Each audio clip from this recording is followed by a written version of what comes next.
यदि जिस दिन तुम्हारे मन में ये भाव आ जाए कि मेरी दशा सुधर नहीं रही है, उस दिन थोड़े से जल में जरा सा या तो गन्ने का रस हो या गुड़ हो, कुछ भी थोड़ा सा घोल कर यदि शिव को समर्पित करने के बाद शुद्ध जल यतिनाथ के नाम से चढ़ाया जाता है तो वो जल अमृत बन जाता है।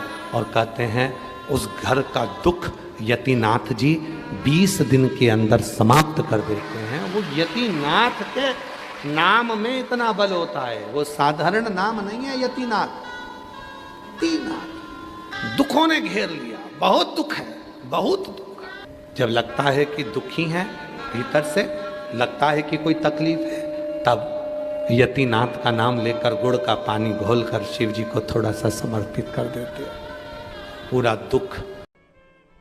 गाय अगर तुम्हारे दरवाजे पर आती है, संत ब्राह्मण अगर तुम्हारे दरवाजे पर आते हैं और बहन बेटी अगर तुम्हारे दरवाजे पर आती है तो तुम्हारे घर का काल हर कर चली जाती है। गौ माता तुम्हारे दरवाजे पर आए, बहन बेटी तुम्हारे दरवाजे पर आए, संत ब्राह्मण तुम्हारे दरवाजे पर आए, वो तुम्हारे काल का हरण कर लेते हैं। कोई दुख आने वाला था, कोई तकलीफ आने वाली थी, कोई कष्ट आने वाला था, कोई बीमारी आने वाली थी, कोई रोग आने वाला था, गाय दरवाजे पर आ गई। घर के लोगों ने कहा भी रोटी दी थी, डंडा लेकर पहुंच गए, ना ना ना दूसरी बार आ गई ना, दूसरी बार रोटी दे दो।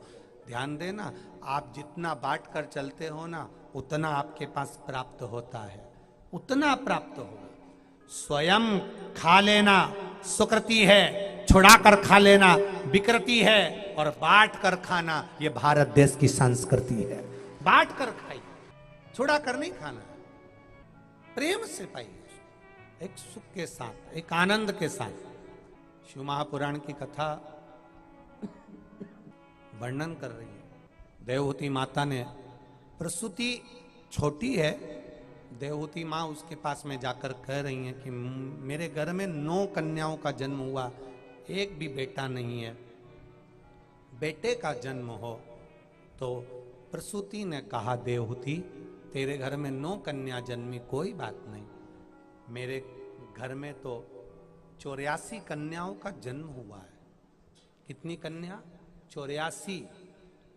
और जितना बेटों ने नाम रोशन नहीं करा उससे ज्यादा वो 84 कन्याओं ने नाम रोशन कर दिया। 84 कन्या दक्ष प्रजापति के यहां पर आई हैं, तेरे यहां तो 9 आई है, केवल 9 कन्या। प्रसूति, मैं चाहती हूं कि मेरे गर्भ से जो बेटा जन्म ले वो संसार सागर का उद्धार करे, संपूर्ण विश्व का कल्याण करे। बस जैसे ही देवहूति ने कहा कि संपूर्ण विश्व का कल्याण करे ऐसा बेटा हो, प्रसूति खुश हो गई। जिस माता के हृदय में ये आ जाता है कि मेरा बेटा ऐसा जन्म ले जो संपूर्ण संसार का कल्याण करे। आज के माता बच्चे को जन्म देती है तो भगवान से बस इतना कहती है, इतने साल से औलाद नहीं हुई, एक औलाद दे दो भगवान, इतने साल से औलाद नहीं, औलाद दे दो।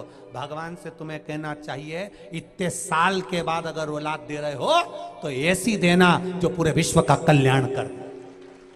हम कहते हैं भगवान 10 साल हो गए, 5 साल हो गए, 4 साल हो गए, 3 साल हो गए, संतान नहीं हो रही, ऐसी कृपा कर दो, औलाद दे दो, संतान दे दो, संतान दे दो, संतान दे दो।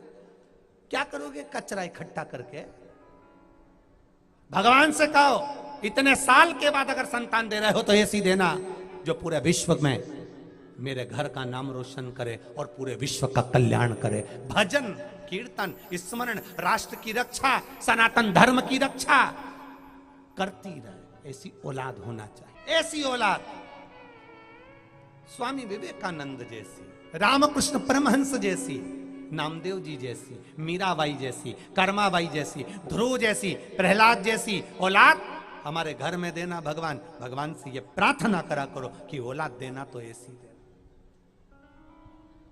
हम मांग भी रहे हैं भगवान से तो केवल इतना, भगवान 5 साल हो गए संतान दे दो। भगवान के क्या करेगी, बस संतान मांगो तो ऐसा मांगो कि विश्व का कल्याण हो, सनातन धर्म की जय। ऐसी तो औलाद हो जो विश्व का कल्याण करे, नहीं तो मालूम पड़े बस खुद का कल्याण करे, तो कहीं करोगे ऐसी औलाद का। धुंधकारी जैसी, धुंधकारी ने क्या करा था? जिस मां ने पाल पोस कर बड़ा करा, धुंधली ने, धुंधकारी ने उसी धुंधली से कहा लाओ चाबी दो, सत्ता दो, वैभव दो, पैसा दो। धुंधली ने नहीं दिया। मारा बुढ़ापा कैसा निकलेगा, नी दूं 1 रुपया भी। बात धुंधकारी ने मां का गला दबाया और अंत में मां बचकर भागी भी तो कुएं में कूदकर प्राण त्याग दिए। गोकर्ण जैसी संतान होती है तो पूर्वज भी तर जाते हैं, और धुंधकारी जैसी संतान होती है तो जिंदा रहकर भी लोग मर जाते हैं। क्या करोगे ऐसी औलाद का?